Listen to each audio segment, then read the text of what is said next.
Hey Mr. Rant, this is Dylan Crump, and this is the chapters 1 to 9 non-calc retake. And just a disclaimer, if I do mess up in the middle of this, I apologize.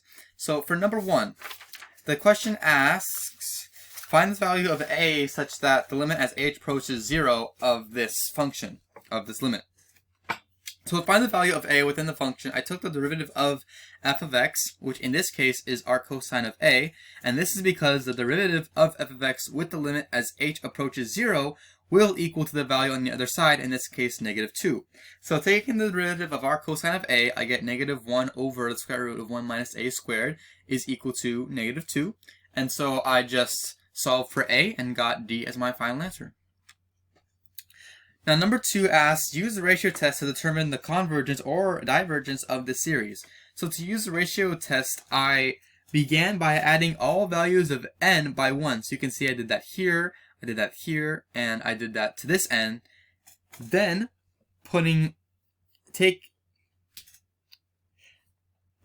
I took the original function and put it right over it, absolute valuing the entire thing, and then taking the limit as n approaches infinity. This is because the ratio test states that if this function is greater than 1, then it diverges. And if the function is less than 1, and it converges, and if it's equal to 1, then it should be, d and e does not exist, we don't know. I crossed out the 7 over 2, and on the bottom, not d and e, inconclusive is what I should have said. So, I crossed out the 7 over 2 to the power of n on the bottom, and simplified the 7 over 2 to the power n plus 1 on the top to just 7 over 2. I then crossed out the negative 1 to the power of n minus 1, and then simplified the negative 1 to the power of n on the bottom, or on top, to just negative 1. And that's what we see here with these two. I then put n squared over n plus 1 squared in order to put them in the same fraction, because when you're taking the limit as n approaches infinity, this essentially equals 1 because the plus 1 on the bottom is basically meaningless in comparison to actual infinity, so it just becomes 1. Since taking the absolute value, this negative 1 crosses out, and 7/2 was left over, and since 7 over 2 is greater than 1, the series diverges. Number 3. Number 3 asks, find the indefinite integral. So to find the indefinite integral, I had to take the integral by parts. The equation of this is right here, f of x times g of x minus integral of f of x times g prime of x dx. So to make this as simple as possible, I made the x to the 4th power as my f prime, and the ln of x as my g of x. This is mainly because I really didn't want to take the integral of ln of x, because that would be pretty nasty.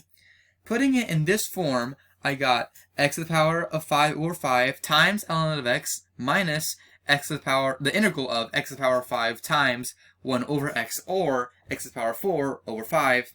I then took out the 1 over 5 in order to take a simple integral of x to the power of 4. And which we already know is equal to x to the power of 5 times 5. So, multiplying this by 1 over 5, you get x to the 5th over 25 minus x to the 5th over 5 times ln of x, or other way around. And then I just took out the x to the 5th over 25 because that was the format that the option answer choices were in. And then I also put in a plus c at the end because if you took the derivative of this, which should equal to this, there could definitely be a constant there, and you're not sure, so you have to put in a plus c. And that got me c as my final answer. Now, number 4. Number 4 asks, match the sequence with its graph. Now, for number 4, the sequence matched with this graph, c, because it was the only graph with the points that has alternating signs and got progressively smaller. You know, I can tell it was alternating signs because of the negative 1 to the power of n right here, and I could tell it's getting smaller because of the n on the bottom. I also just plugged in the points, like plugged in 1, 0 doesn't exist, so 1, 2, 3, and 4, and then it matches with the points here, and that got me C as my answer. Now number 5. Number 5 asks, to find the sum of the convergence series. Now, to find the sum of the convergence series, you must set the series equal to this equation, a over n plus 4 plus b over n plus 6, in order to find the values of a and b, so we can plug the n values in later on.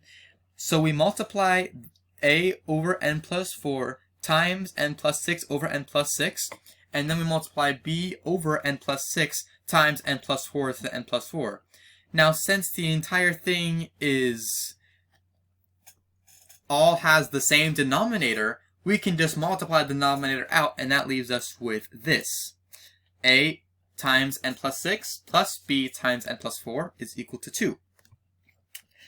And so, doing that workout, we get an plus 6a plus bn plus 4b is equal to 2. And then, since there is no n on this side, it's just an plus bn is equal to 0, n. You can just cross out the n's and what you get down here. And it also is 6a plus 4b is equal to 2. Now, you could just multiply this all by 6, and 6 times a is 6a, 6 times b is 6b, and then 6 times 0 is 0. And so you get to cross out the 6, which leaves you with negative 2b is equal to 2. Then you get b minus 1, or b equals negative 1, and then a is equal to 1. And you plug that all the way back here into the series. Then, so you plug the a and b values back into the original function, and go with the continuing n value starting at n equals 1, as you can see here. So we get, since this is a, 1 over 1 plus 4, minus, since v was negative 1, 1 over 1 plus 6, and then plus, and then to do 2, 1 over 2 plus 4, and then minus 1 over 2 plus 6, and then 3, and then 4, and then so on and so forth. So doing this, we realize that the 1 over 7 right here crosses out with the 1 over 7 way over here. The 1 over 8 right here crosses out with the 1 over 8 right over here, and basically every value cancels each other out, but however, we are left with 1 over 5 and 1 over 6. Adding those two values together, we get 11 over 30, and that is our final answer. Now, number 6. For the p-series, number 6 asks, find the positive values of p for which this series converges.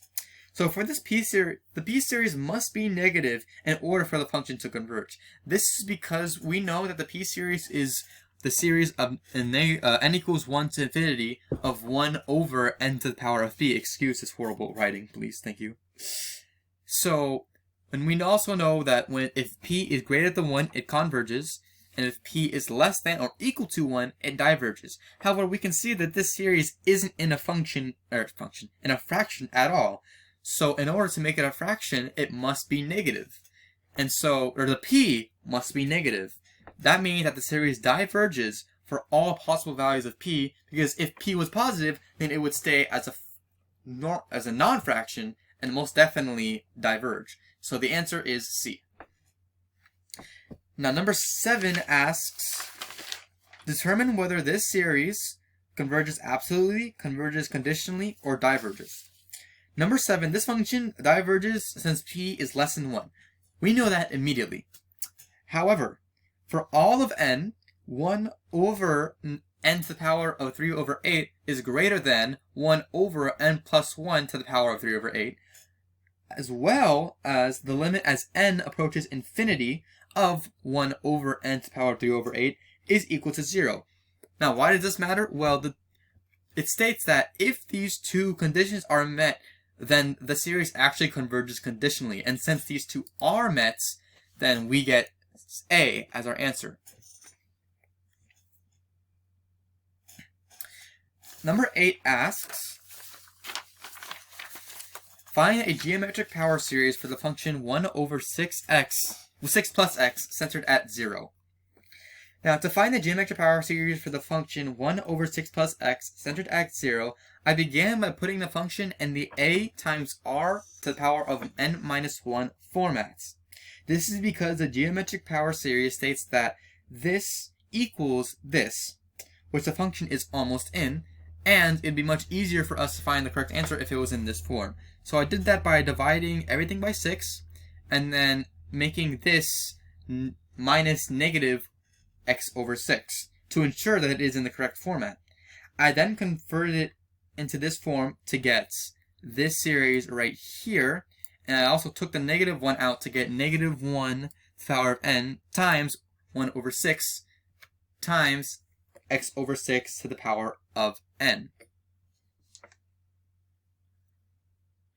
Now this is actually equivalent to what we see here, because all that is different is that we took the 1 over 6 and set it to the bottom, and also took this 6 and set it to the bottom as well. And since that's 6n, and this is 6, then it becomes 6n plus 1, leaving the negative 1 to the power of n and the x to the power of n on the top, which gives us A as our final answer. Number 9. Number 9 asks, use the definition to find the Taylor series centered at C of the function, and by definition they mean definition of e to the power of x Taylor series. So to find the Taylor series centered at C for the function of e to the power of 2x, you must put 2x for every x within the Taylor series for e to the x, which is given above. What that means is for every x we see here, we must plug in 2x, and that also applies for the general term as well.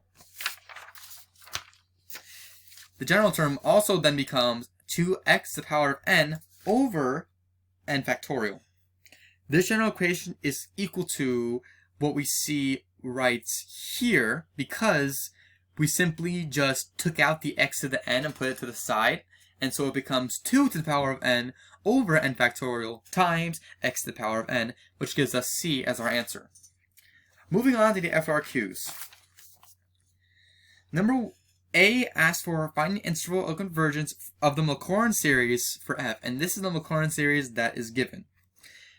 Now, to find the interval of convergence of the Maclaurin series for f, you must take the ratio test, as that allows you to find the interval of convergence of a series as long as the series is positive and that a n plus 1 over a n is equal to L, which it is.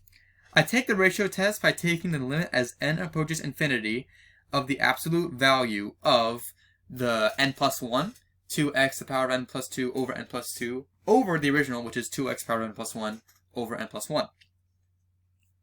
I then cross out the 2x to the power of n plus 1, and then simplify this top function, 2x to the power of n plus 2, to just 2x. I then did what I did earlier with putting the n plus 1 and the n plus 2 on one fraction, because when you're taking the limit as n approaches infinity, the plus 1 and plus 2 basically become meaningless, so this whole thing right here equals 1. And so we're left with the absolute value of 2x. Dividing the 2 out, we get the absolute value of x is less than 1/2. However, we're not done yet. We have to check it. We have to check both the negative and positive values of 1/2 since this is an absolute value. Starting with checking the negative 1/2, you plug that back into the original series. Plugging this in, we get 2 times negative 1/2, and that equals negative 1. And so it's negative 1 to n plus 1 over n plus 1. Since the nth term converges to 0, and the terms are non-increasing, since the signs constantly switch because of this, the series converges. Moving on to x equals 1/2, we get 2 multiplied by 1/2, and that equals 1, making the series 1 over n plus 1. Since n continually increases until infinity, the series diverges by the correct comparison test, since this is very similar to what we got last time and is bigger than then it diverges. And so we get our final answer as close bracket, negative 1/2, 1/2 open bracket, which means that this is included and this is not included. Moving on to B. To find the first 4 terms of the general term for the Maclaurin series for f prime of x, I took the derivative of the first 4 terms right here, and then I took the derivative of those first 4 terms. And from that, I could tell that it's equal to this general term, 2 to the power of n plus 1 times x to the power of n. And from that, we can determine that this function is simply equal to the first 4 derived terms from the initial Maclaurin series.